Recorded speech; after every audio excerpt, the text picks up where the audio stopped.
আজকে আমি বন্ধুরা ভেটকি মাছের কাটা মাথা দিয়ে তরকারি করব। আর আদা রসুন লঙ্কা জিরে আলু টমেটো পেঁয়াজ তেলটা দিয়ে দেবো। কড়াইটা গরম করে তেলটা দিয়ে দিলাম। নুন মাছে নুনটা মাখিয়ে নেব, হলুদটা মাখিয়ে নেব, ভালো করে হলুদটা মাখিয়ে নেব।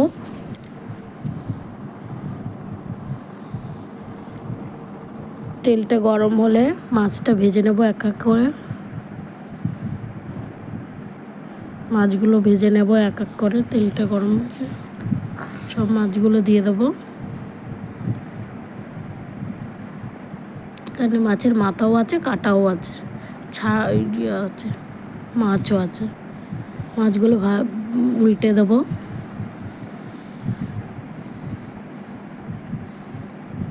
এবার মাছগুলো ভাজা হয়ে গেছে, একে একে সব মাছগুলো তুলে নেব।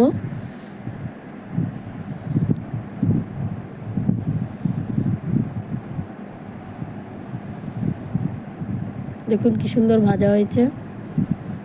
বাকি মাছগুলো ভেজে নিলাম, ওটা স্কিপ করে গেলাম। এবার আলুটা ভেজে দেব। আলুটা ভেজে নেব। সব আলুগুলো আমার ভাজা হয়ে গেছে, এক এক আলুগুলো সব তুলে নেব।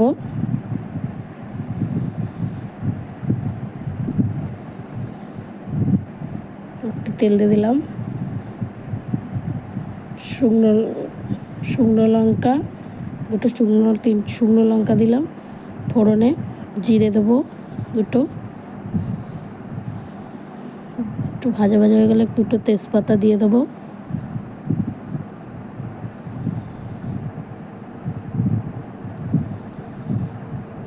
তেজপাতা দিয়ে দিলাম দুটো। তেজপাতা দিলে মশলাটা ভাজা ভাজা হয়ে গেলে পেঁয়াজ কুচি দিয়ে দেবো। একটু পেঁয়াজ কুচিটা একটু ভেজে নেব লাল লাল করে।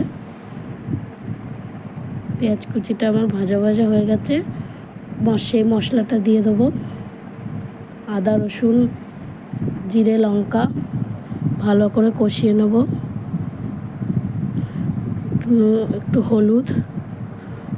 হলুদ আর একটু নুন দেব, পরিমাণ মতো নুন।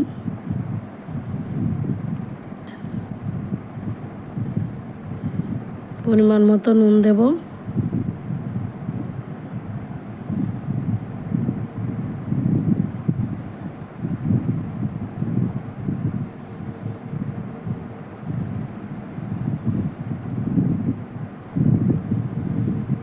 মশলা একটু কষা হয়ে গেলে টমেটো দিয়ে দেবো।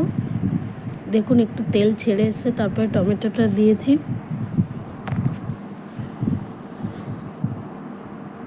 টমেটোটা দিয়ে একটু কষিয়ে নেব। তারপর ভেজে রাখা আলুটা দিয়ে দেব।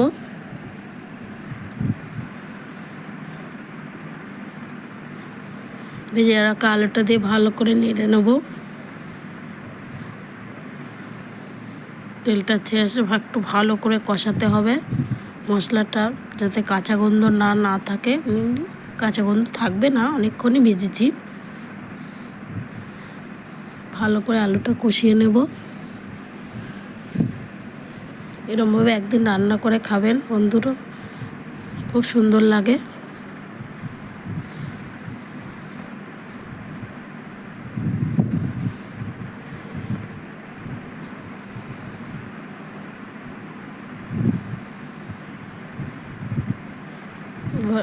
এরপর পরিমাণ মতো জল দিয়ে দেবো।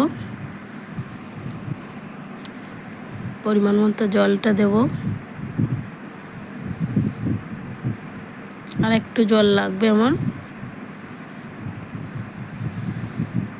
এবার ঝোলটা ফুটে আসলে মাছগুলো দিয়ে দেবো এক এক করে।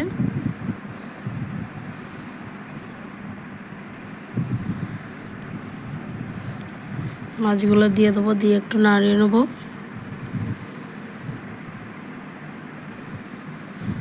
এবার ঝোলটা প্রায় হয়ে এসে গরম মশলাটা দিয়ে দেবো।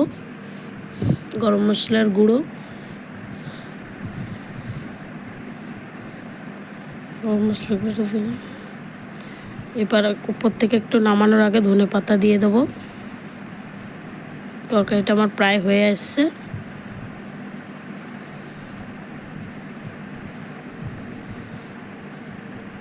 তরকারিটা খুব সুন্দর হয়েছিল।